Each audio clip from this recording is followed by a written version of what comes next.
me dijo, de las primeras cartas de San Pablo son del año 50, así que ya tenemos entre 20 y 30 años de iglesia sin un solo libro. El canon se cierra en el siglo IV, así que tenemos 4 siglos de tradición y escritura. Listo. Entonces él me dijo, en ese tiempo, ¿qué era palabra de Dios? La enseñanza oral de los apóstoles y de sus discípulos y de los obispos que estaban en cada una de las comunidades. No es que San Pablo mandaba una carta a los corintios y cada uno de los corintios, de los hermanos de Corinto, tenía una copia, sino que ellos aceptaban la autoridad del obispo. Con esa explicación tan simple, ¡pum!, se cayó el velo. Yo creo que es Dios mismo explicándolo, ¿no?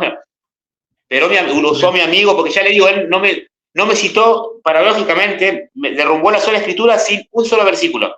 Y quiero agregar, ¿por qué creo en la Iglesia Católica? Porque le creo a Jesucristo. Y él dijo, voy a estar con usted hasta el último minuto, hasta el fin de los tiempos. Creo que Jesucristo nunca abandonó la Iglesia. Esa es una convicción que tengo, que está basada en la Escritura, que está basada en la tradición y que está basada en la historia. Y por ende en el magisterio. Yo creo que es una comprensión tanto espiritual y de fe como intelectual. Por eso yo creo que el estudio serio, exegético e histórico del cristianismo inevitablemente me va a llevar a la Iglesia Católica, no a la Iglesia Pentecostal. ¿Cómo estás? Bien, bien, acá andamos. Te agradezco mucho esta oportunidad que me das de poder, pues, escuchar tu historia, mi hermano, de cómo entiendo que, por lo que recuerdo que me habías comentado, a la edad de los 20 años, abandonas lo que para ti era la fe protestante como una persona que nació en una familia pentecostal. Andas por un tiempo con este movimiento religioso meramente, podríamos llamarle hinduista. Le mencionas Hare Krishna, ¿no? Hare Krishna, tal cual. Sí. Y estás ahí un tiempo y posteriormente por asuntos meramente personales, espirituales, buscas regresar a lo que para ti era la fe protestante, pero de alguna manera u otra terminas en la Iglesia Católica. Y esa es la parte que nos gustaría escuchar de cómo fue esta travesía más que nada y cómo Carlos regresa eh, a lo que es la Iglesia Católica, ¿no? Entonces, mi hermano, ¿qué te parece? Este es el preludio, la introducción a este testimonio. ¿Qué te parece si comenzamos con una breve oración? Sí, por supuesto, como tiene que Ok. ser. En el nombre del Padre, del Hijo y del Espíritu Santo. Amén. Amado Dios, bendito Dios, te damos las gracias por esta oportunidad que tú nos regalas de poder conectarnos en este espacio y poder, bueno, compartir estas vivencias, estos testimonios que tienen ese propósito de alentarnos, de fortalecernos en nuestra fe, al ver y al escuchar todas estas cosas que tú vienes haciendo en la vida de tus hijos. Te pido por mi hermano Carlos que seas con él, que le des las palabras, que le des esa facilidad de poder comunicarse y poder, bueno, compartir con todos nosotros estas vivencias que, bueno, sabemos que tú siempre has estado con él y has sido parte de todo este caminar. Te pedimos entonces que este testimonio pues toque la vida de muchas personas. Te lo pedimos en el nombre del Padre, del Hijo y del Espíritu Santo. Amén. Pues mi hermano Carlos, ¿por qué no comienzas entonces pues contándonos más o menos cómo fue ese inicio, primero como protestante? Entiendo que por 20 años eres argentino también. Un saludo hasta la Argentina. Hay muchas personas que nos siguen acá también de Argentina. Entonces, como argentino, naces en la cuna protestante, básicamente denominación, como se le conoce, pentecostal. Y estás ahí 20 Pentecostal, años. sí. ¿Cómo fue más o menos esos primeros 20 años como protestante? ¿Cómo fueron? Platícanos. Bueno, yo vengo de una familia evangélica pentecostal y mi infancia fue buena. Mis padres, a su manera, como pudieron, me dieron una buena crianza, son padres amorosos, así que se puede decir que la niñez sin sobresalto, como todo niño sin riquezas ni lujos, pero tampoco sin carencia de amor, digamos, con lo necesario para criarse en un ambiente sano. Mis problemas fueron en la adolescencia, pero básicamente para mí la fe evangélica era eso, era como tradición, si puede ser la palabra, porque no, pero bueno, era una tradición familiar, era algo que, lo único que había experimentado, ¿no? Pero mi crisis emocionales de adolescencia no encontraba respuestas en la fe, digamos, y entonces yo llegué a pensar en un momento de mi vida, todo el mundo siendo joven, ¿no? Y maduro, que no existía un Dios. Para mí, más o menos a esa edad, llegué a la conclusión de que no, de que era ilógica la fe cristiana, de que era una serie de mitos, así que cuestión que abandoné la fe cristiana, me acerqué a las drogas, a la calle, a la noche, como persona de clase obrera en Argentina es muy común. Y fue durante esos periodos de años de reniego que yo renegaba de la historia de Dios, en las que paralelamente dentro mío había una negación de Dios, del Dios cristiano, pero sí tenía una conciencia de espiritualidad, ¿no? Yo de alguna forma creía que había algo, o sea, será por mi creencia, será también por el vacío mismo del ser humano cuando no tiene a Dios. Pero yo sentía que había algo detrás que había algo más allá de lo que se ve, ¿no? Que se trasciende. Así que fue, bueno, en ese proceso, a los grandes, ya a los 33 años, que descubro 31, perdón, a los 31 años descubro la fe Hare Krishna, la fe Vaishnava, que es el nombre técnico de la religión. A través de una chica que conocí en un recital de rock, que me invitó a su casa, yo pensé con otras intenciones, y ahí cuando fui a la casa me presentó la escritura sagrada que leen los Krishna, que es el Bhagavad Gita, y ahí fue cuando empecé a interesarme por esta forma de espiritualidad, que para mí era novedosa, se adaptaba un poco más a lo que yo pensaba que era lógico, digamos, y así que bueno, ahí fue cuando entré en el año 2011, a los 31 años, como decía, a la religión Hare Krishna. Y estuve ahí desde 2011 hasta el 2018. Fui practicante de esa fe, muy devoto de la fe krishnaísta, digamos, Vaishnava. Pero hubo un momento de mi vida, no sé si voy muy rápido, pero digo, hubo un momento de mi vida que yo me veía cada vez más envuelto, aunque esa religión tiene una concepción de pecado, no es la misma que la fe cristiana, católica, no menos. Entonces hubo un momento de mi vida en la que un pecado particular del que yo siempre con el que yo siempre luché me había esclavizado a punto de que no encontraba salida, ¿no? Y fue cuando en la doctrina del karma yo no encontraba ese descanso. La doctrina del karma me explicaba por qué yo estaba como estaba, mi condición, pero no me daba una salida, no había una redención en ella. Entonces la doctrina del karma era como diciendo, bueno, tendrás que vivir con esto durante tu vida y en tu futura vida irás evolucionando hasta algún día alcanzar esa perfección, ¿no? Que alcanza las almas según estas tradiciones orientales, ¿no? Con el samsara y el ciclo de reencarnaciones y muerte y todas esas cosas.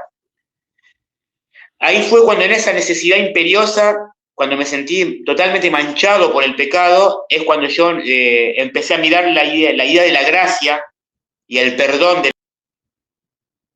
la oración, ¿no? Ahí fue cuando empecé a sentir la necesidad de volver a acercarme a Jesucristo. Mis primeros pasos, claro, como venía de tradición evangélica, fueron en iglesias evangélicas, protestantes, sobre todo del carismatismo, ¿no? Carismáticas, más que protestantes históricas. Uh-huh. Y yo me había acercado en ese momento a la fe cristiana, pero con ¿cómo explicarlo? Con la concepción, con los paradigmas de la fe oriental, ¿no? Con la que venía. Entonces en mi cabeza había como un sincretismo de ambas religiones, ¿no? Yo empecé practicando, o sea, me empecé a colgar una cruz, pero básicamente había cambiado los simbolismos de la fe hindú por simbolismos cristianos, pero con una mezcla como muy subjetiva, ¿no? Como muy personal, muy relativista de lo que era fe, ¿no?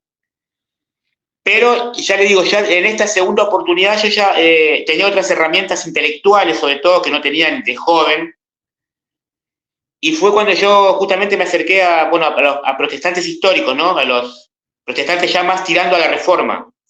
Ya en esta etapa, ¿no? Después del krishnaísmo, yo me acerqué a cristianos protestantes, pero ya más reformados, ¿no? Con cierta formación teológica, un poco mejor formados, ¿no? En cuanto al discurso.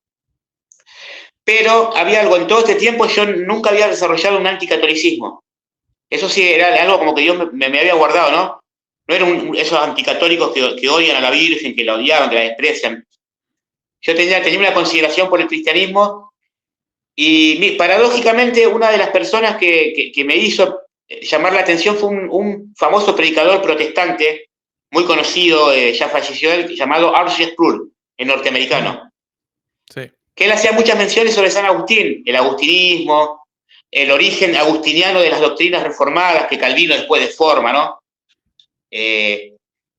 Así que fue en ese proceso de investigación en el que yo también, justamente con estas herramientas nuevas que había empezado a desarrollar, es cuando yo ya empecé a conocer conceptos como la patrística, empecé a escuchar nombres como San Agustín, San Ambrosio, San Ignacio, ¿no? Así que fue en ese momento donde viene mi crisis de fe cristiana, porque fueron 5 años. Yo le cuento, dejé el cristianismo en 2018. Uh-huh. Y hasta 2022 estuve buscando iglesias protestantes donde congregarme y claro, me encontraba por un lado con otro conocimiento nuevo, como le decía, con una gente un poquito más formada teológicamente, pero seguía viendo las famosas, ¿cómo le puedo decir?, contradicciones lógicas que tiene el protestantismo, ¿yo? Que si la salvación se pierde, que si no se pierde, que Arminio, que Calvino, que Lutero, ¿no? Entonces, claro, justamente se iba atando se iban sumando, ¿no? ¿Cómo le puedo decir? Las piezas del rompecabezas, y ahí viene lo que yo considero una segunda clave en mi conversión, la que fue la definitiva. Yo tenía un amigo llamado Adrián, de acá de Salto, que él lo conocí también cuando yo recién había salido del cristianismo y él venía más o menos también de una búsqueda de sectas, pero él venía más del lado del hermetismo. El hermetismo, vio las leyes herméticas, venía más como una especie de mitología, ¿no? Con este chico que también justamente estaba saliendo eso y metiéndose en una iglesia evangélica, nos conocimos y pegamos una amistad, ¿no? Él es mucho más chico que yo, es muy joven. Cuestión que en nuestra búsqueda de iglesia, él se abrió por el lado de la iglesia católica, ¿no? Y yo, bueno, estaba con los chicos reformados. Y me acuerdo que yo intentando hacer la apologética, haciendo, ¿cómo le puedo decir?, de proselitismo para traerlo a la iglesia verdadera, porque no se olvide que la iglesia católica es la gran ramero, aunque no era anticatólico mal, pero sí tenía esa idea, ¿no? Uh-huh. Me acuerdo que lo invité un día a una de estas reuniones, él muy respetuosamente accedió a una reunión de estas reformadas, como pues si hicimos el pacto, ¿no? Por decir una manera, y un día vos venías a la misa conmigo, ¿no? Sí, sí. Y este chico sabe que me explicó de una forma, ¿cómo le puedo decir? Como usted le explica a un niño en la catequesis, así simple, sin tanta complicación. Él me explicó por qué la sola escritura no tenía sentido. O sea, él me explicó, pero de forma muy simple. No es que fue a la Biblia, empezamos a tirar versículos, no hizo una gran exégesis, sino que me explicó de forma muy simple, muy didáctica, como llevándome la retórica, ¿no? Me hizo acordar, por ejemplo, a la mayéutica de Sócrates, ¿no? Siempre me explicó por qué, y me acuerdo que en ese momento me hizo como me encontré con una verdad, lo que para yo en ese momento, en estos 5 años, yo veía como algo que era sólido, era una pared, ¿no? Y de repente este chico sopló y era un castillo de naipes, se cayó todo. Así que esa fue ¿cómo le puse? Lo que abrió, ¿no? Como que terminó de abrir la grieta que no me permitía ser católico. Ok. Entonces, tu desarrollo a temprana edad fue meramente protestante, ¿no? Pero sí, posteriormente, quizás también como tú bien mencionaste, era algo más tradicional, la fe protestante para ti en un tiempo, y quizás esa también es una de las razones por la que terminas en este otro movimiento religioso, ¿más o menos? Claro, claro. Yo, por ejemplo, para contarle, cuando conocí la fe krishnaísta, yo ahí empecé a creer que existía Dios. La idea del teísmo, con la idea de que existía un Dios, que es muy parecido al deísmo, ¿no? Pero yo el teísmo, digamos, como concepto, como idea teórica, lo aprendí del krishnaísmo, del vaishnaísmo. O sea, hasta antes de eso yo pensaba que no, me había hecho la idea de que no existía ningún Dios, de que era todo ilógico, de que era todo mito, de que era todo una creencia y nada más. Fue justamente, bueno, en esta religión, la idea que me sorprendió de esta religión era la idea de que a Dios se podía tener una relación a través de la ofrenda y el amor hacia él, al Dios Krishna, ¿no? Al Dios de esta religión. Pero bueno, en ese momento me pareció una idea súper, como le decía, súper lógica y súper novedosa también, ¿no? Tenía como una cosmogonía bien organizada esa fe. Así que ya le digo, en ese momento la idea de que existía Dios y que este Dios se intentaba relacionar conmigo fue como el punto de pie al teísmo. Okay. Pero el teísmo, ya le digo, que al igual que el deísmo son teorías que no llegan a... Porque el teísmo puede ser muy bueno, el deísmo, pero no llegan al punto crucial que es la conversión del hombre. Es simplemente un conjunto de ideas intelectuales, ¿vio? Ahí está cómo viene mi evolución a través de la fe, ¿no? Ok, entonces podríamos decir que realmente comienzas a profundizar en la fe protestante en tu regreso. Esto es posterior a que abandonas el Hare Krishna. Regresas entonces Claro. a la fe protestante, ahora sí, a estudiar, a empaparte, a conocer mejor la doctrina protestante. Pero entonces Claro, porque en la iglesia evangélica, sí. Nos dices entonces que es a través de un amigo que él, mientras tú buscabas por el lado protestante, él buscaba por el lado católico, ¿no? Y se encuentran los dos. Claro. Claro, nos encontramos los dos en la búsqueda. Él iba a una iglesia evangélica cuando lo conocí. Iba a una iglesia evangélica también pentecostal. Y tenía, al igual que yo, esa idea de, bueno, voy a una iglesia evangélica, pero con ciertas ideas mezcladas, ¿no? Del orientalismo y todas esas ideas del karma, dharma, ¿no? No la reencarnación. La reencarnación fue una idea que abandoné apenas acepté el cristianismo otra vez, ya como protestante más reformado. Fue una doctrina que abandoné automáticamente, que dejé de creer. Okay, pero sí tenía algunas ideas como el Dharma, por ejemplo, como la esencia del hombre debe ser religiosa, ¿no? Ok. Entonces, básicamente a ti lo que te llama la atención, aunque bien mencionas que tú no eras anticatólico. O sea, no es como que eras aquellos que rompían las imágenes y ese tipo de cosas. No. Pero sí tenía ciertas creencias respecto a lo que era la Iglesia Católica. ¿De dónde Sí, crees claro. tú que venían esas ideas, mi hermano? ¿Quién te plantó esas ideas? ¿Dónde las escuchaste? ¿De dónde viene eso? Y yo creo que de las iglesias evangélicas, por ejemplo, las iglesias evangélicas, digamos, hay que ser buenos con ellas, hay que ser justos. Hay mucha gente sincera de fe, que son daditativos, ¿no? Que son dispuestos a ayudar al prójimo. Hay mucha gente buena, muchos pastores, porque a veces uno tiende también a caer en el extremismo de las sectas evangélicas. No, hay gente dentro buena ahí. Pero sí, lamentablemente, mal formada, muy mal formada. Yo tengo una familia toda mi familia hasta el día de hoy son evangélicos, mis padres, mis hermanos, mis primos, mis tíos, mis finaditos abuelos, tanto familia paterna como materna, es todo familia de evangélicos. Así que era normal escuchar cosas como la Gran Ramera, María tuvo más hijos, el purgatorio es un invento romano, ¿no? Todas esas cosas que ya las conocemos tan bien, que me imagino usted en los comentarios ve día a día, ¿no? Sí. Y son desgastantes, por supuesto, porque a veces tenés que explicarle las cosas, no sé, parece que le explicás 1000 veces y no quieren entender, ¿yo? Pero nada, era eso, ya te digo, con esto, porque fíjense que los protestantes ya más formados, ellos no pueden negar la patrística porque, por ejemplo, sería pegarse un tiro en el pie, o no pueden negar, por ejemplo, el credo apostólico, ¿no? El credo niceno, digamos, no lo pueden negar. Así que en ese sentido aceptan la catolicidad, pero no romana. Usan ese famoso latiguillo, soy católico apostólico, no romano, ¿no? Exacto. Pero bueno, justamente esas cosas me hacían pensar. Yo escuché patrística. ¿Qué es patrística? Soy de googlear. Yo cuando escucho un término que me llama la atención, al toque lo googleo. Googleaba, ¿qué es patrística, no? Y ahí me fui enterando, claro, la Didache, por ejemplo, me fui enterando las creencias. Claro, los padres de la iglesia eran católicos, no usaban corbata, con un anacronismo, perdón con el anacronismo, ¿no? No cantaban guitarras eléctricas, no se tiraban al piso tocándose la frente. Empecé a encontrar cosas como la que creían en la presencia real, ¿no? Así que básicamente, ojo, aclarar una cosa, yo no lo considero un mérito intelectual. La fe es un don de Dios, eso lo sabemos todos, lo saben ellos, los protestantes, lo sabemos nosotros, ¿no? Son las cosas que conseguimos, ¿no? Así que tampoco considero, yo llegué a la conclusión de Dios porque soy un buscador, digamos. Así que ya le digo, yo recibí el don de la fe por Dios, pero también esa curiosidad de investigar, de buscar, de no quedarse, de escuchar ambas campanas siempre.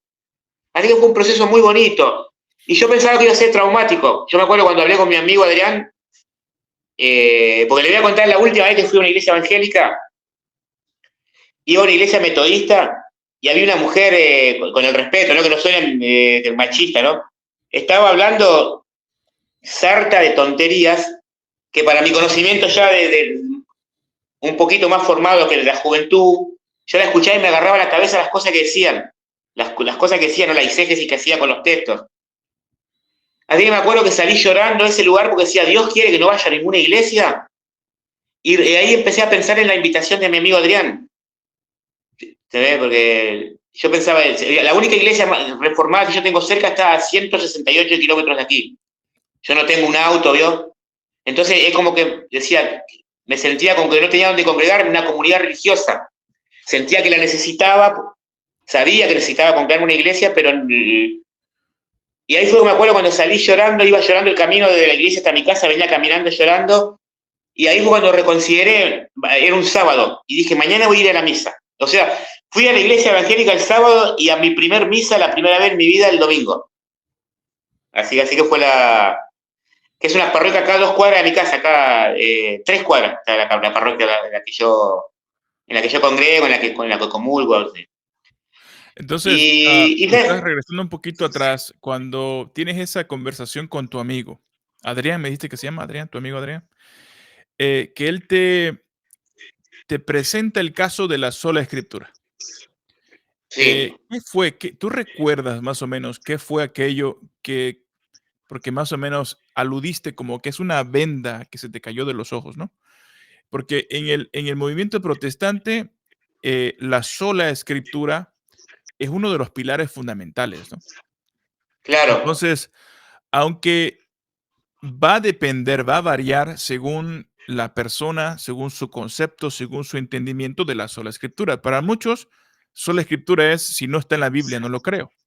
Pero tienes a otro grupo, quizás los más históricos, de los que tú comenzaste a investigar, que no se cierran a ese concepto, sino que se abren también a otras fuentes, siempre y cuando la Biblia sea la máxima, ¿no? La máxima autoridad. Claro. La única fuente, vamos a llamarle confiable, infalible, pero no descartan las otras fuentes de información. Muchos protestantes así son, ¿no? Los protestantes. La tradición no descartan. Sí, sí. Exacto. Pero siempre dicen es tradición con T minúscula. Sí, Nosotros, claro. los católicos, entonces entendemos lo que es las Sagradas Escrituras, entendemos la Sagrada Tradición con T mayúscula, ¿no? La Sagrada Tradición. Tenemos el maestro, ¿no? El magisterio, ¿no? Entonces, ese concepto tú no lo entendías, porque obviamente eras protestante. Entonces, tu amigo, ¿tú recuerdas más o menos qué fue el argumento o cómo te explicó, que dijiste que fue muy sencillo, que él te lo explicara y lo pudiste entender? ¿Tú recuerdas más o menos esa charla, esa conversación con él? Sí, porque es tan sencillo que yo le explico, como por eso uso el ejemplo de la catequesis a un niño. Me dijo, de las primeras cartas de San Pablo son del año 50, así que ya tenemos entre 20 y 30 años de iglesia sin un solo libro. El canon se cierra en el siglo IV, así que tenemos 4 siglos de tradición y escritura. Listo. La iglesia no es... Veo que los reformados usan el concepto de iglesia bíblica. La iglesia está fundamentada sobre la Biblia. Y él me explicó, no, la Biblia está fundamentada sobre la tradición y la enseñanza de la iglesia. Así que con esa explicación simple, o sea, me explicó que hubo 30 años sin canon bíblico, sin ningún solo libro, y 4 siglos hasta cerrar el canon. Con esa explicación simple, entonces él me dijo, en ese tiempo, ¿qué era palabra de Dios? La enseñanza oral de los apóstoles y de sus discípulos, y de los obispos que estaban en cada una de las comunidades. No es que San Pablo mandaba una carta a los corintios y cada uno de los corintios, de los hermanos de Corinto, tenía una copia, sino que ellos aceptaban la autoridad del obispo. Con esa explicación tan simple, ¡pum!, se cayó el velo. Yo creo que es Dios mismo explicándolo, ¿no? Pero lo usó mi amigo, porque ya le digo, él no me citó, paradójicamente, me derrumbó la sola escritura sin un solo versículo. Con el simple planteo lógico el planteo me situó en el tiempo desde el año 33 de Jesucristo hasta el cierre del canon bíblico, del año 382 más o menos, en esos casi 400 años. Así que con eso solo me alcanzó, y ese también fue el pilar por el que yo pensé que iba a ser muy traumática mi conversión. Yo pensé que me iba a costar mucho aceptar la virginidad perpetua de María, la presencia real de Jesús en la Eucaristía, el purgatorio. Yo pensaba, bueno, le voy a dar lugar a la Iglesia Católica, pero ¿cómo haré con esas contradicciones que yo pensaba que iba a sentir? Y no, fue menos traumático de lo que pensé. Fue menos traumático de lo que pensé. Me acuerdo de otra cosa que el padre... Dale. No quiero que pierdas la idea. Continúa. Ahora te hago la pregunta. No, me acuerdo que también en la primera misa el padre dijo algo, porque los domingos acá en la iglesia van todos los chicos de los grupos de catequesis, la mayoría, ¿no? Que los hacen ir, ¿no? Entonces el padre, las homilías del domingo son más para los niños, ¿no? Así como usa como unas homilías más simples para niños, para gente simple, que sin formación. Y me acuerdo que dijo, aunque usted ve acá que no estamos saltando, ni gritando, ni tocando música fuerte, la alegría es algo interno. La paz es algo interno, es algo más interno que externo. Y me acuerdo que me salí de la misa, me recuerdo la palabra que todos católicos escuchamos cuando dicen, hemos celebrado la Santa Misa, podemos ir en paz. Me acuerdo eso es lo que me acuerdo de la primera misa, esa afirmación de la alegría interna y el podemos ir en paz, celebramos la Santa Misa. Y bueno, de ese día empecé a ir una vez, 2 veces, 3 veces, hasta que un día me acuerdo que le dije a mi amigo Adrián, tomé la decisión, me voy a hacer católico. Fue muy lindo, la verdad, que ese paso cuando dije, yo cuando uno dice, este es el momento, tomé la decisión.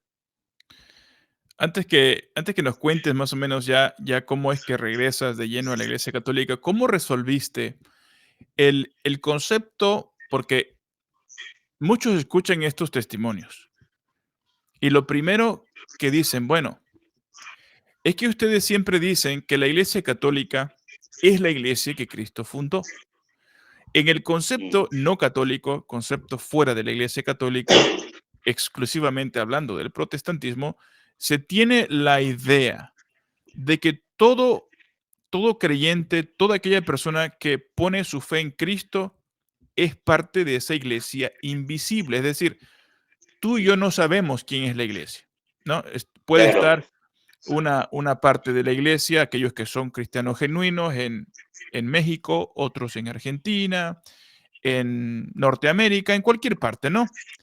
Porque para mí, personalmente, creo que es una de las justificaciones que los mismos protestantes han inventado para justificar la división en la que se encuentra. Entonces, tú como ex protestante, ¿cómo resolviste en tu mente esa problemática? Porque recuerda, muchos van a escuchar este testimonio y lo primero que van a decir es que ustedes siempre dicen que la Iglesia Católica es la verdadera, pero todo cristiano, todo creyente es parte de esa iglesia y no importa si estoy en la católica, en la pentecostal, en la bautista, en la metodista, no importa. Dicen, todos somos la iglesia. ¿Cómo resolviste tú ese problema que presenta el protestantismo?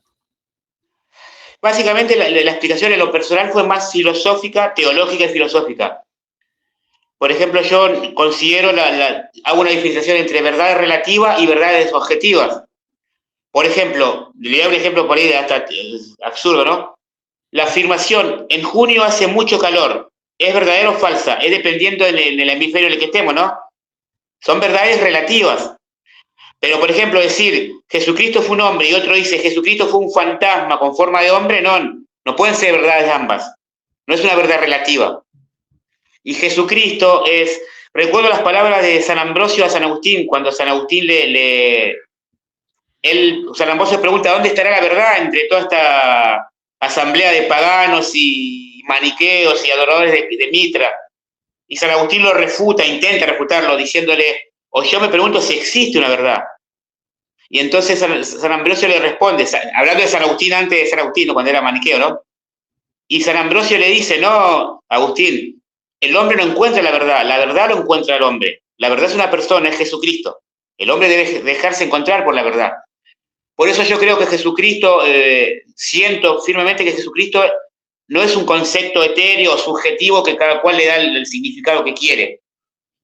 Jesucristo es real, fue una persona, dejó enseñanzas reales a personas reales que fueron los apóstoles, quienes esto se lo dejaron a sus discípulos a la vez, los obispos, ¿no? Los padres de la iglesia, y creo que esa verdad objetiva llegó hasta el día de hoy a través de la línea de sucesión discipular. Por eso el argumento es filosófico, teológico y también histórico.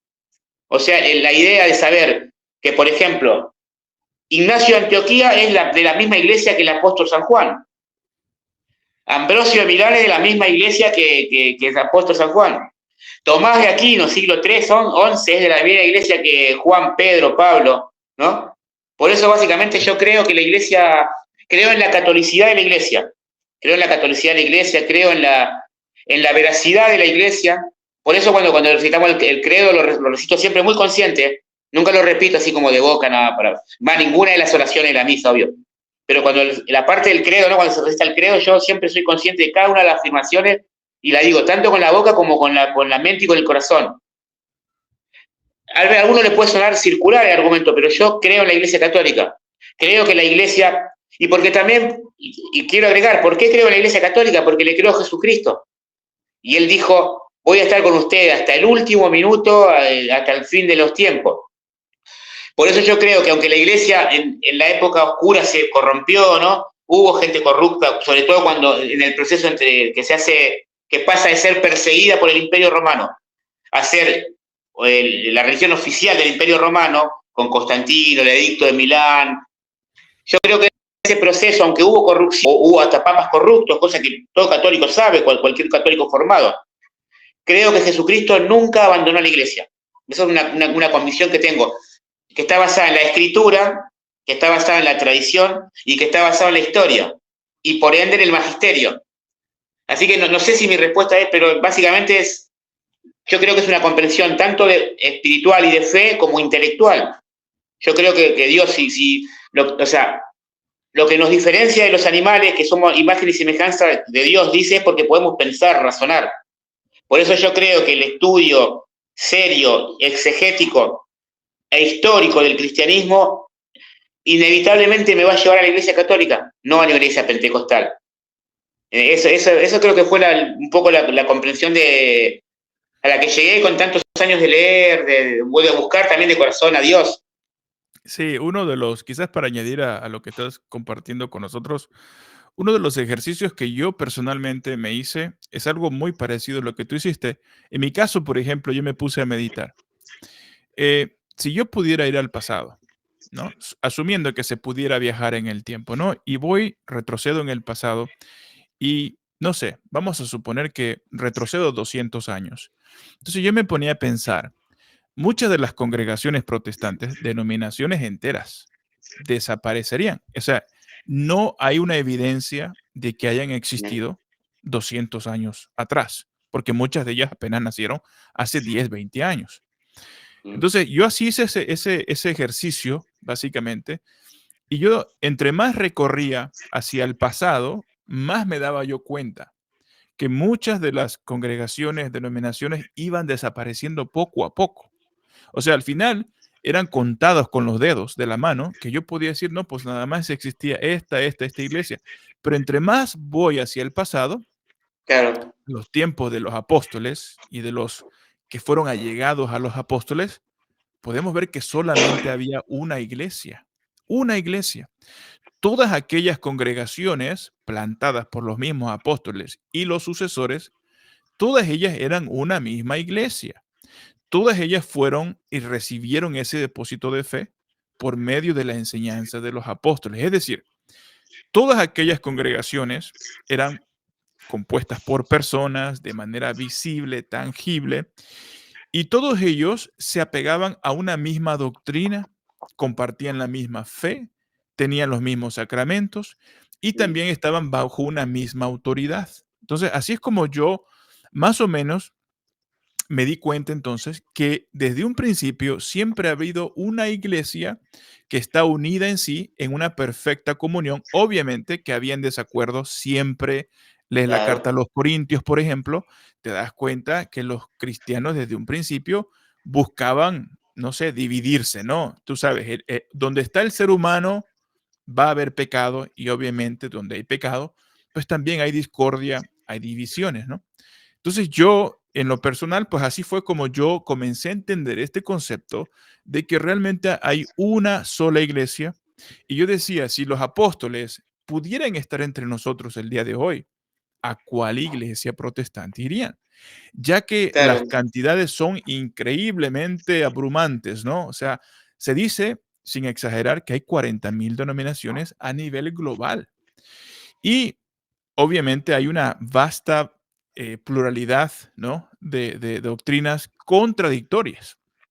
claro, Entonces ese yo es el decía, tema. ¿no? Si regresara San Pablo, San Pedro, San Juan, ¿a cuál iglesia irían? ¿Irían algunos con los pentecostales? No, yo soy pentecostal. Otros irían con los Claro, católicos, otros irían con los bautistas. Y eso no es ni siquiera algo que sea posible de concebir.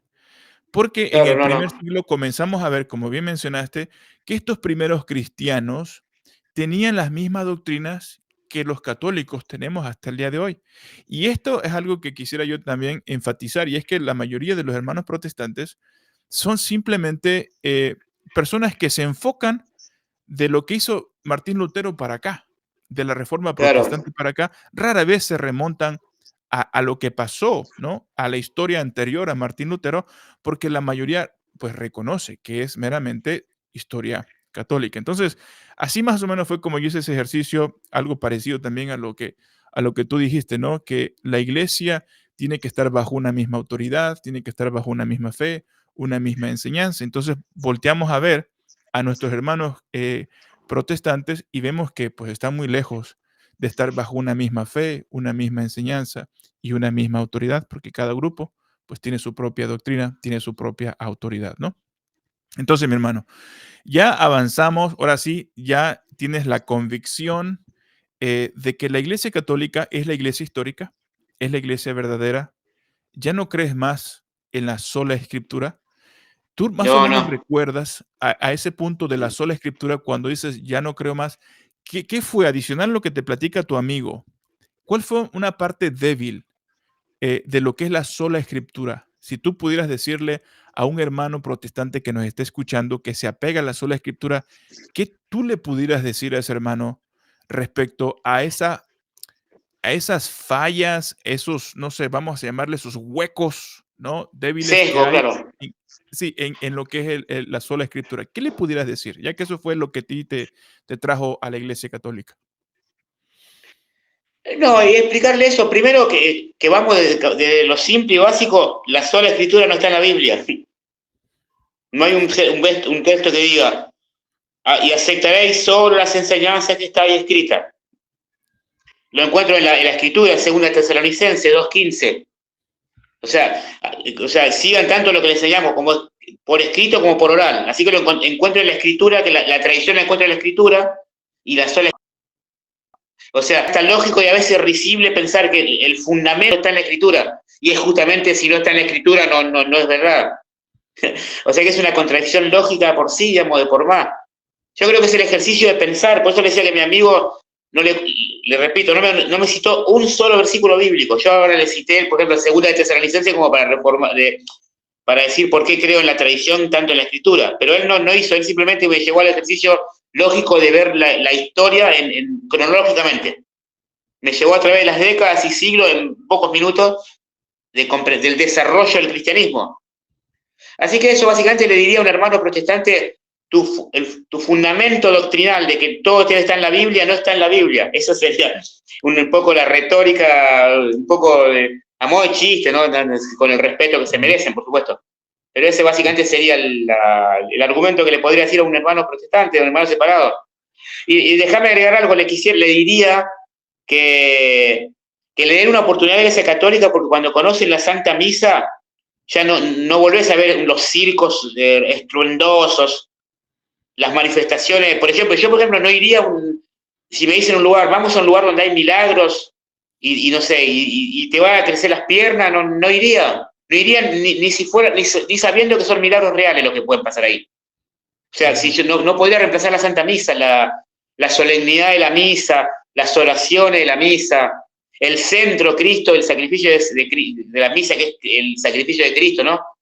Así que también le diría eso, les diría a los hermanos protestantes que le den una oportunidad a la Santa Misa. Eso sería consejo, no sé lo que le diría. Sí.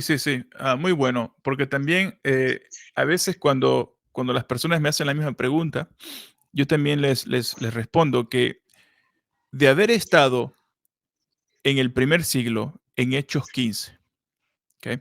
Tenemos que posterior a lo que es Hechos 15, que se dice que fue el concilio en Jerusalén en el año 50 más o menos, ¿no? Tenemos entonces la ley de Dios que exigía que todo judío se circuncidara al 8º día. ¿Okay? Por ningún lado en la escritura dice que para tal fecha dejaría de llevarse a cabo este ritual. Entonces, yo le digo a los hermanos protestantes, si tú hubieras estado entonces en ese primer concilio, no ecuménico, porque no se considera como ecuménico, pero es un concilio meramente local en Jerusalén, los protestantes de haber estado ahí presentes hubieran preguntado a los apóstoles, oye, nosotros somos solo la Biblia, asumiendo, ¿no? Claro. Que los protestantes están ahí. Ellos dicen que los apóstoles eran solo la Biblia. Entonces, ellos hubieran dicho, nosotros, los protestantes, y ustedes apóstoles, como somos solo la Biblia, ¿dónde dice en la Biblia, entiéndase Antiguo Testamento, que ya no hay que circuncidarse? No lo hubieran encontrado por ningún lado tal versículo. No. Entonces, lo que vemos ahí es la escritura, pero tenemos entonces a una autoridad, la autoridad encargada de interpretar el texto sagrado, y obviamente también tenemos un desarrollo teológico, ¿ok? Es un desarrollo. El Nuevo Testamento es un desarrollo teológico del Antiguo Testamento. El Nuevo se manifiesta, ¿no? Porque está el Antiguo, pero también está como escondido dentro de él. Entonces, vemos a los apóstoles tomando esta decisión de ya no circuncidarse, porque esa fue la resolución a la que llegaron. Claro. Entonces, un hermano protestante teniendo ese concepto de la sola escritura que los apóstoles no tenían tampoco, le hubieran entonces cuestionado a los apóstoles de dónde están sacando ustedes que ya no hay que circuncidarse. Interesantemente, mi hermano, sí tenemos a un grupo que hizo eso. Los judaizantes. Los judaizantes son aquellos que cuestionaron esta resolución de los santos apóstoles. Porque los judaizantes, y siempre digo, y como bien lo dijiste, con el respeto que se merecen, pero he visto muchas características muy, muy parecidas entre los hermanos protestantes con el concepto de la sola escritura y los judaizantes que no se sometieron a la resolución del concilio y posteriormente lo sigues encontrando incluso en las cartas de San Pedro, que es mucho posterior al concilio de Jerusalén, pues, ¿no?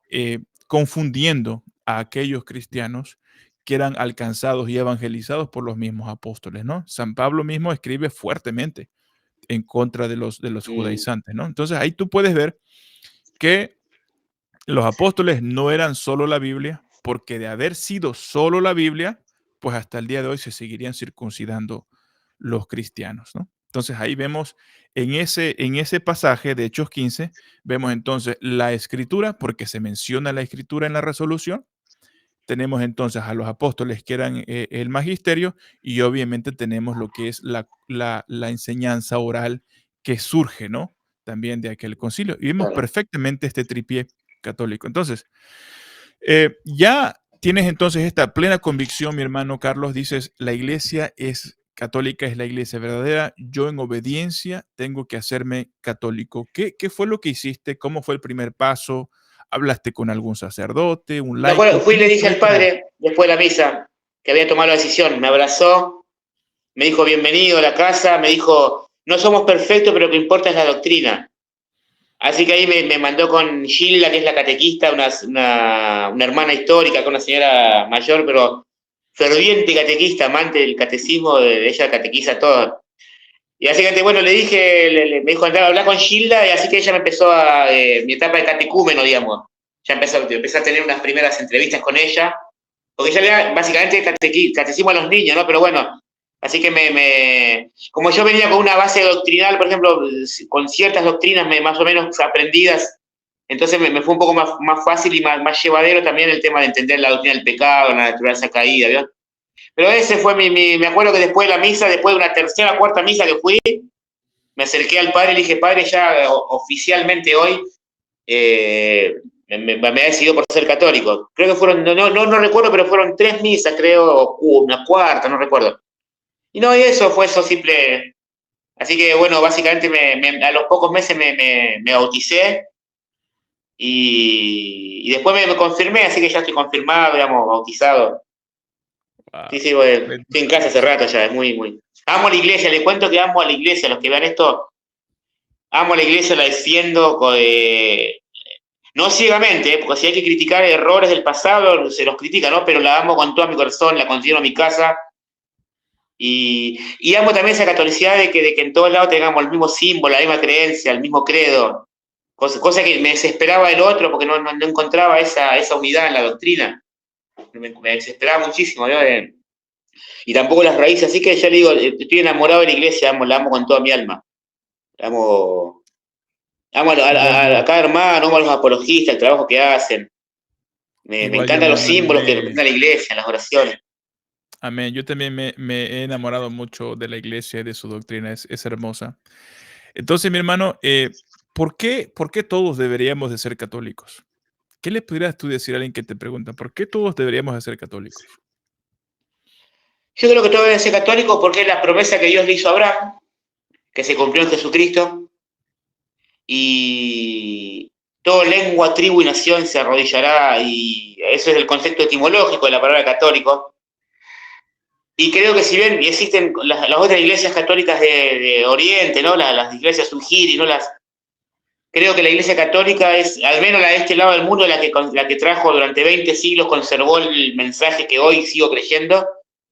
Y eso le diría, debemos ser católicos porque esta es la iglesia que conservó el mensaje de Jesucristo, la que resistió la embestida, la persecución del Imperio Romano, la persiguió el comunismo, la persiguieron los nazis, la persiguió el satanismo, el ateísmo que cada vez más recalcitrante y la iglesia sigue en pie. Así que es la iglesia que fundó Jesucristo, es donde él prometió establecerse, donde dejó su verdad como una semilla. Creo que no es tan complicado, tan teológica la respuesta, es simple, porque es la iglesia donde está el mensaje de Jesucristo. Básicamente eso. Amén. El depósito de la fe, el fide y depósito. Amén, mi hermano. Muy, muy buen consejo para todos aquellos que nos van a estar escuchando.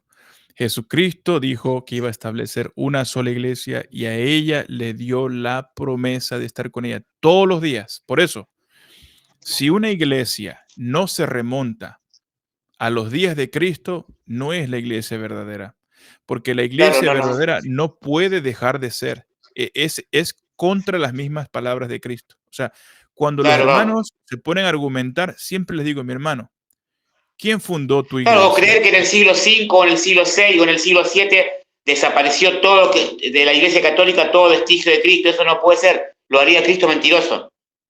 O me pueden decir, durante la época medieval, los curas, me pueden hablar de violaciones que pasaron, me pueden hablar de asesinos dentro de la iglesia que pasó, que hubo, me pueden hablar de obispos corruptos, pero eso, decir que por eso Jesucristo abandonó esa iglesia, o pensar que recién hasta el siglo XIX, imagínense con las lenguas y con todas estas cosas, decir, no, Dios desapareció de la iglesia durante 19 siglos y apareció en la calle Azusa en el siglo XX. No lo podría aceptar. No lo considero lógico. Aparte de llamar mentiroso a Jesús.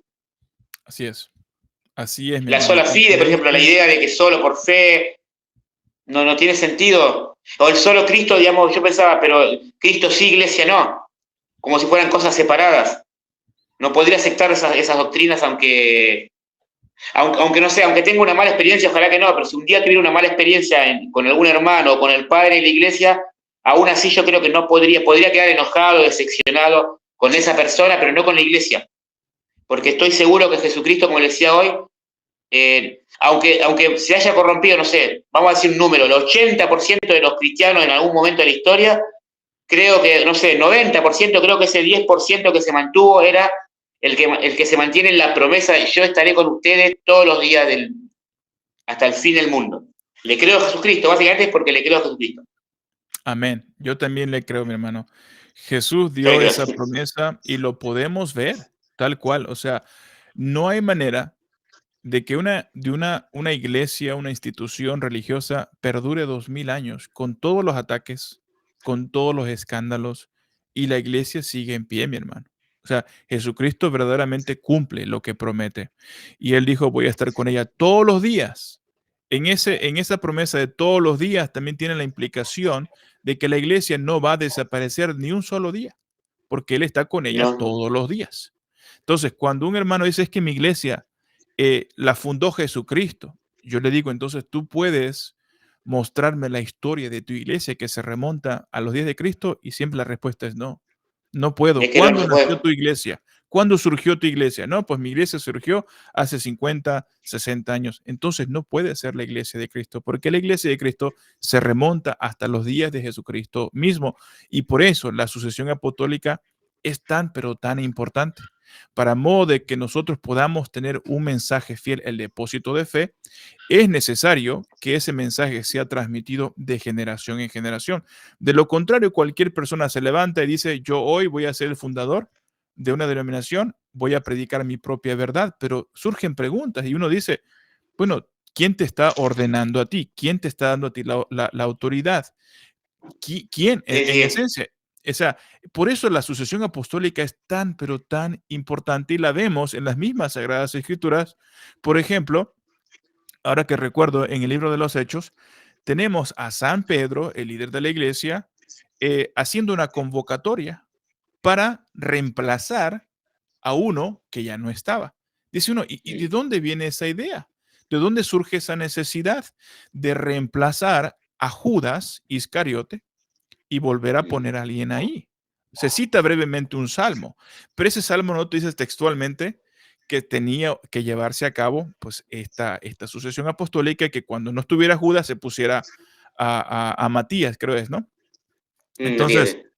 ah, los mismos discípulos, los mismos apóstoles, eh, no sabemos si fue una enseñanza de Cristo o de dónde, pero ellos sintieron la necesidad de que aquellos que habían sido llamados por Cristo, que siguieran, que continuaran, para que continuaran guardando ese depósito de fe, para que continuaran guiando a la iglesia. Y así lo comenzamos a ver posteriormente con los otros apóstoles que son llamados, y esos apóstoles comienzan a llamar a otros. Y San Pablo le escribe a San Timoteo, le escribe a Tito también, y les da esas instrucciones de cómo debe de ser este proceso a la hora de elegir a otros que tuvieran un buen testimonio y que fueran Sí. obviamente hombres de Dios, ¿no? Entonces tú puedes ver, y no es posible entonces que esto lo encontremos en el primer siglo, en las mismas Sagradas Escrituras y que de repente ya no sea necesario. Ya de repente dice, ya se acabó esa primera generación y listo, ya cualquiera puede entonces levantarse y ser su propio pastor, ser su propio magisterio. No, mi No, hermano, no. no. Entonces los hermanos protestantes, pues creo que es importante, ¿no? Que escuchen estos testimonios, ¿no? Estas vivencias, porque también a través de estos testimonios, pues podemos dejar estos argumentos para aquellos que con honestidad están detrás de la verdad. Porque ahí ya sabemos, tú lo sabes, hay un montón de personas que ya se decidieron no ser católicos, jamás creer que la Iglesia Católica es la Iglesia de Cristo. Ni modo, no podemos hacer nada, se lo dejamos, lo ponemos en las manos de Dios, que Dios se encargue, ¿no?, de convencer, porque al final es Él quien convence a las personas del error. Entonces, pues mi hermano, para ir más o menos cerrando acá tu conversión, tu testimonio, ¿cómo fue ese primer encuentro con Jesús Eucaristía? Porque como protestante nunca lo habías experimentado, pero una vez que regresas a casa, ¿cómo fue, mi hermano, esa experiencia con Cristo Eucaristía? Y vos sabés que fue especial, como le digo, yo pensé que iba a ser traumático y no, yo creo que el conjunto, ¿no? El conjunto de las creencias que había abrazado me hicieron tomarlo como algo natural en el sentido de que, por ejemplo, me pasaba de que me empezaba a emocionar. Me emocionaba cuando probaba cuando el padre levanta la copa y no recita las palabras, cuando se levanta el vino, cuando dice, este es el Cordero de Dios que quita el pecado del mundo, en esa parte resuena tan fuerte esas palabras dentro de mí que, digamos, no lo puedo negar. Y también me pasó con experiencia cuando empecé a sentir emoción, sentía emoción, no es una cosa mística, ¿no? Que sentía algo, ¿cómo le puedo decir?, físico, pero sí sentía, creo que fue un proceso natural, digamos, este Jesucristo está presente recuerdo que tuve una experiencia fea una vez que fui mal mentalmente y se me cayó la hostia delante del Padre, no sabes la vergüenza que me dio, no te imaginas la vergüenza que sentí, y realmente sentí que había dejado de caer como muy sagrado que era, realmente, ¿no? Y así que, bueno, recuerdo esa experiencia, así que en ese sentido, digamos, de esa experiencia traumática, me acuerdo que estaban cantando una canción y cada vez que la escucho me recuerdo ese momento y me da como esa vergüenza y dolor, pero también me sirvió para valorar, no vayas a tomar la Eucaristía en malas condiciones, o sea, indignamente, ¿no? Por eso la experiencia de tomar a Jesucristo, yo por ejemplo también me indigna mucho cuando veo que la maltratan, que lo menosprecian, que lo toman como si fuera, bueno, voy, paso, lo tomo y ya está. Pero bueno, me produce esa indignación porque quiero que siento que sé que Jesucristo está real ahí, que no es un mero símbolo, que no es un... Además Jesucristo dijo, cuando él mismo dijo, es mi cuerpo. Así es. La sola escritura tiene una paradoja que cuando les conviene es sola escritura y cuando no les conviene no. Eso es lo que no entiendo también, ¿no? Pero cuando él dijo, este es mi cuerpo, no dijo, esto representa mi cuerpo, esto es como si fuera esto es un simbolismo de mi cuerpo. En esa parte no son sola escritura, pero cuando ahí no lo que sí no le podría hablar de una experiencia mística, ¿no? Porque no es algo para decir, porque si no también sería como una especie de, bueno, usted venga, pruebe la Eucaristía que va a sentir, no sé, la experiencia, por ejemplo, ¿cómo le puedo decir? Empírica, puede ser una experiencia empírica y no ser real. Uno puede sentir, no sé, una emoción, por ejemplo, de hecho le cuento algo muy loco que se va a sorprender usted. Yo solamente tuve 2 experiencias, se puede decir, milagrosas en pedirle a Dios algo y no fue en la iglesia católica, fue en la iglesia con los Hare Krishna. Así que de por sí el hecho del milagro, por ejemplo, no sé, una sanación milagrosa puede ser eso, una sanación milagrosa, pero sin esa carga que tiene la verdad del Evangelio. Yo creo que la verdad del Evangelio es superior a una experiencia mística, a una experiencia religiosa, a una experiencia que podría ser hasta milagrosa, ¿no? Como, no sé, estar sin dinero y encontrar dinero en la calle. No sé, para mí la experiencia mística o milagrosa, de hecho la misma escritura confirma que Jesucristo mismo rechaza a personas que le dijeron, no hacíamos milagro en tu nombre. Así que yo le digo, no es tanto una cuestión de empírica, sino por una cuestión espiritual, de fe, ¿no? Lo creo por fe totalmente que Jesús está real, creo totalmente en todo que la Iglesia Católica es la verdadera, así que no necesito un milagro, una aparición mariana, o sea, Dios quiera me apareciera la Virgen, ¿no? Pero digo, no es que mi fe pasa, si un día me apareciera la Virgen, creería más, no sé, no. Yo creo que eso es lo que me gusta de lo que amo de la fe, que la puedo vivir por el simple hecho de ser fe. Las palabras del Evangelio me parecen más fuertes que las experiencias místicas o sensoriales, como sentir cosas, experimentar, ¿no? Eso es un poco mi experiencia a grandes rangos con la Iglesia Católica y la fe católica.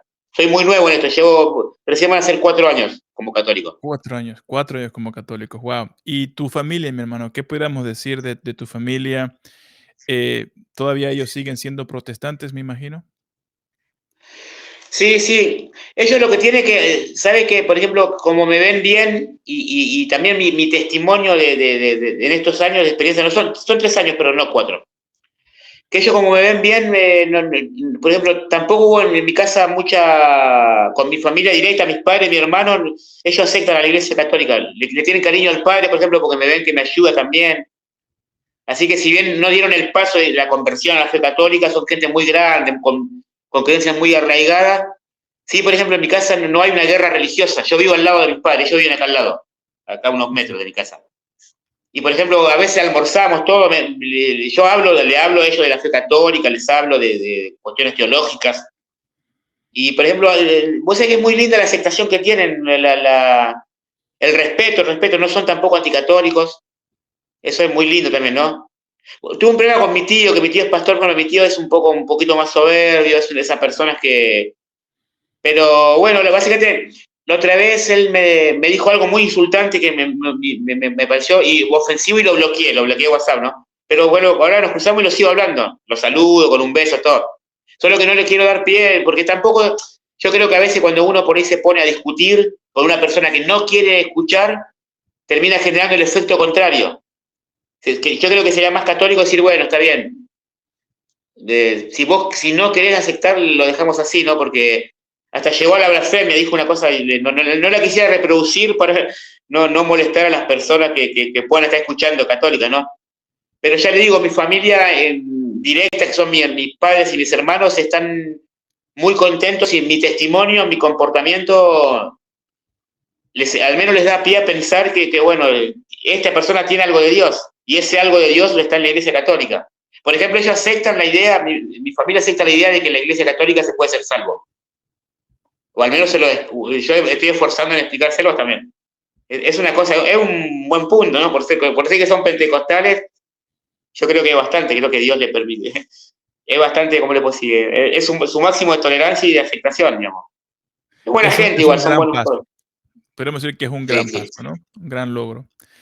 Entonces, mi hermano, pues yo he sido bendecido en esta noche al escucharte toda esta travesía, todo este pues trabajo de investigación, más que nada que tú pues te pusiste a hacer, algo que es muy común en todas estas conversiones, en estos regresos a casa, porque la mayoría de los hermanos católicos que desafortunadamente abandonan toda esta riqueza espiritual, teológica, la abandonan no porque la conozcan, o sea, no son personas bien fundamentadas, perdón, en lo que es la doctrina católica y son fácilmente pues engañados, ¿no? Por hermanos protestantes, pero hay un patrón que yo veo en todas estas conversiones, en la tuya, en otros que he tenido la oportunidad de entrevistar, y siempre me puse a estudiar, me puse a investigar, siempre.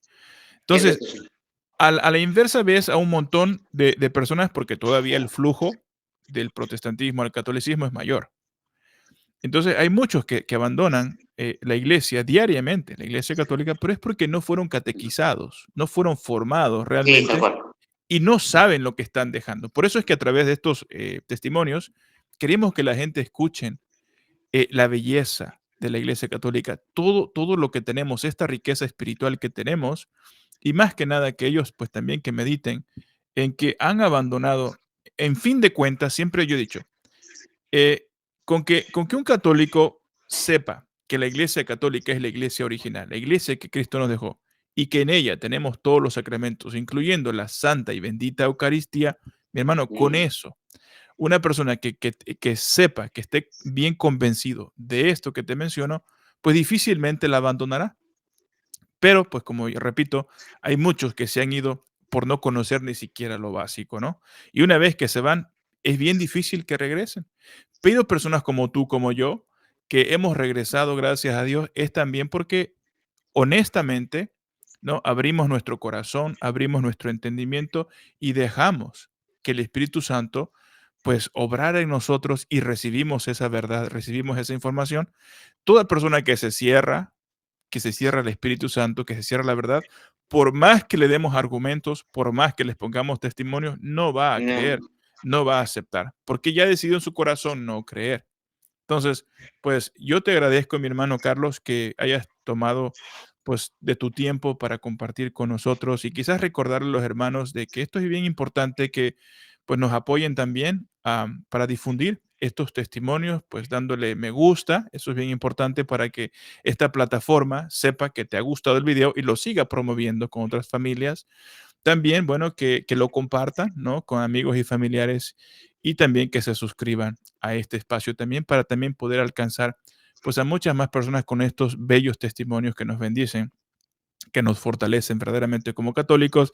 Y mi deseo siempre es que el católico sea fortalecido en su fe, sepa dónde está y también al mismo tiempo que podamos alcanzar a aquellos hermanos que lamentablemente están fuera de la Iglesia Católica y que también ellos, bueno, a través de todo esto puedan también pues considerar la Iglesia Católica, ¿no? Darle el beneficio de la duda y Dios quiera también muchos más sigan regresando a la única Iglesia Católica, porque al final de cuentas, mi hermano, nuestro Señor Jesucristo en San Juan 17 dijo, quiero que el mundo sepa, ¿no? Así como tú me has enviado, tú y yo somos uno, que el mundo sepa, Sí. ¿no?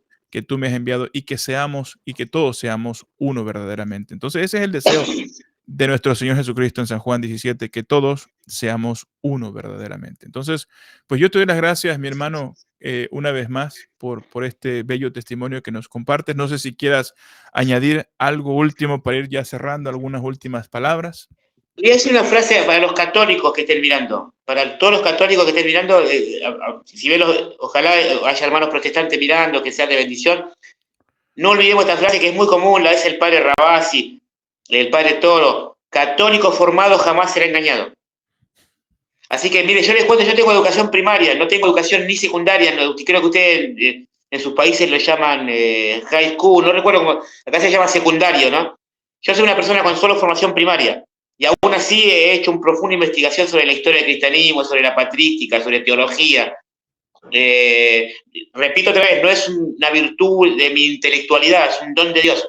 Pero me gustaría decir a esas personas católicas que puedan ver esto, es que se formen, que compren libros, que miren estos videos, como dice el hermano, que se suscriban a sus canales, que apoyen en lo que puedan, pero justamente eso, que un católico formado jamás será engañado. Así es, Eso mi quería hermano. como que eso cerrar. Y bueno, y también pedir, como último cierre, también sí pedir, bueno, que recen por mi vida, que Dios me siga fortaleciendo, que me siga ayudando.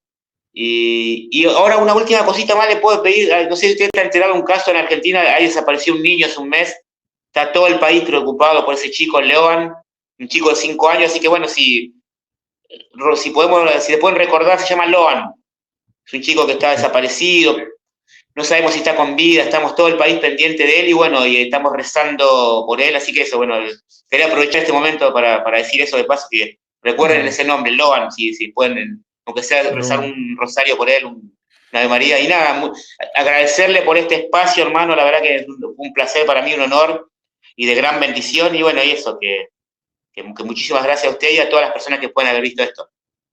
wow, qué bello, mi hermano. De verdad me bendice mucho tu testimonio. Qué manera también de cerrar, ¿no? Pidiendo por el prójimo, pidiendo por Loan, ¿no? Que sea hallado y pues ojalá y sea con vida, ¿verdad? Y pueda Ojalá ser con vida, regresado sí. a casa con sus padres. Pues sí, mi hermano, entonces lo vamos a poner a Loan en oración. Le vamos a pedir a toda nuestra audiencia también que eleve una plegaria por Loan para que pronto sea hallado y pronto pues Sí, la regrese a verdad, casa. sí. Es tristísimo pensar que alguien pueda asesinar a un niño de 5 años, la verdad que no entra en mi cabeza. Pido justicia, no venganza, justicia por los responsables del secuestro y ojalá que apareció con vida de Loan, no, pero eso, bueno, que Dios pueda alcanzar, que si está con vida, que él pueda obrar un milagro, ¿no? A través de la intercesión de María y bueno, que pueda aparecer con vida, eso nada más, pues pedimos por nuestro prójimo, por la vida Amén, mi de hermano. ese niñito. Mm. Pues vamos a hacer una oración, ¿te parece? Por Loan y Muchísimas con eso gracias. nos vamos a estar despidiendo, ¿ok? En nombre del Padre, del Hijo y del Espíritu Santo. Amén. Dios Santo y Padre Celestial, tú que lo sabes todo, tú que lo conoces todo, en esta en este día quiero, juntamente con mi hermano y con todos los que nos van a estar escuchando, con toda la audiencia, elevar esta plegaria por Loan, por este pequeñito que se encuentra extraviado y que hay muchas personas que están preocupados por él, porque le aman y porque lo quieren de regreso a casa sano y salvo. Señor, te pedimos, tú que lo sabes todo, tú que lo puedes todo, que tú de alguna manera intervengas a través de las personas que lo andan buscando, a través de las autoridades, quien sea que tenga información de su paradero, bueno, que puedan ayudar, contribuir para que este niño pues regrese a casa. Y al mismo tiempo queremos también elevar esta plegaria pidiendo la intercesión de nuestra preciosa Madre, la Virgen María, y elevamos esta plegaria diciendo, Dios te salve María, llena eres de gracia. El Señor es contigo, bendita eres entre todas las mujeres, y bendito es el fruto de tu vientre, Jesús. Santa María, Madre de Dios, ruega por nosotros los pecadores, ahora y en la hora de nuestra muerte. Amén. En el nombre del Padre, del Hijo y del Espíritu Santo. Amén. Pues mi hermano, nos despedimos con esto. Muchas, pero muchas gracias. Un abrazo a la distancia. Y bueno, yo me despido como siempre lo hago en cada transmisión. Que la paz de nuestro Señor Jesucristo sea con cada uno de ustedes y que reine en cada uno de sus corazones. Dios te salve. Bendiciones, mi hermano. Muchas gracias, hermano. Bendiciones.